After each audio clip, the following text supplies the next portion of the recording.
এই সমস্ত সুশীলগিরি দিয়ে বাংলাদেশ ভরে গিয়েছে। আজ এক শ্রেণীর যুবক, আজ এক শ্রেণীর বিদ্রোহী যুবক, তারা প্রতিবাদের ভাষা একটু কঠোর মনে হয়, এই সুশীলগিরির বিরুদ্ধে তারা কথা বলে।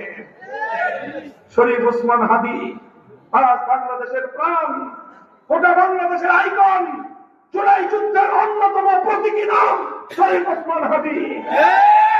তার বক্তব্য ছিল এই সকল সুশীলগিরির বিরুদ্ধে। তোমরা এই সমস্ত ফাজলামি করবা, এই সকল সুশীলগিরি করবা, বাংলাদেশের ইতিহাসের সঙ্গে গাদ্দারি করবা, আগামী প্রজন্ম সেই গাদ্দারি হতে দেবে না। কি করবে আমার প্রজন্ম, সেটা তারা ইতিমধ্যে প্রমাণ রাখতে শুরু করেছে। শরীফ ওসমান হাদী মৃত্যুবরণ করেছে। যারা মনে করছো এক বিপ্লবীর মৃত্যুর মধ্য দিয়ে জুলাইয়ের চেতনা এটা বন্ধ হয়ে যাবে, পরাজিত হয়ে যাবে, থমকে যাবে, বোকার স্বর্গে বসবাস করছে, যে দেখবো এক ওসমান হাদীর শাহাদাতের মধ্য দিয়ে তার রক্ত থেকে লক্ষ লক্ষ ওসমান হাদী জন্ম নেবে।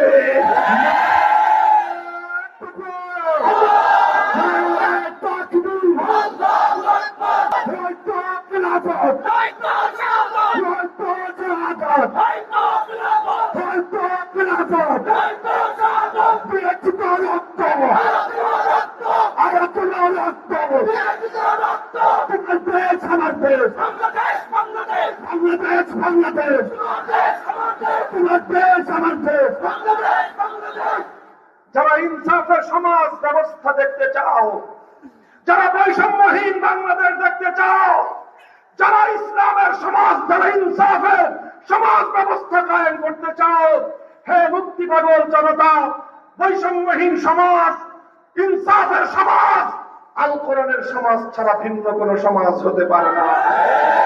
তাই আসো আমাদের ভাই, জুলাই যোদ্ধা, ইনসাফের লক্ষ্যে জীবন বাজি রাখা বীর যোদ্ধা, অকুতলয় সৈনিক শরীফ ওসমান হাদীকে আগামীকাল জানাজার মাধ্যমে বিদায় সংবর্ধনা দিয়ে দাফন করা হবে।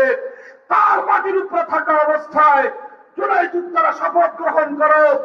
আমি তোমাদেরকে বলতে চাই, যদি জুলাই বিপ্লবের ফসল বাংলার মানুষের ঘরে ঘরে দিতে চাও, আর কোন উপায় নাই, একমাত্র উপায় আগামীর সমাজ করতে হবে, খেলাফতের সমাজ, আগামীর বিপ্লব হতে হবে আল কোরআনের সমাজের বিপ্লব।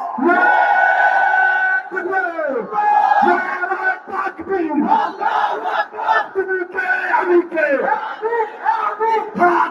হাদি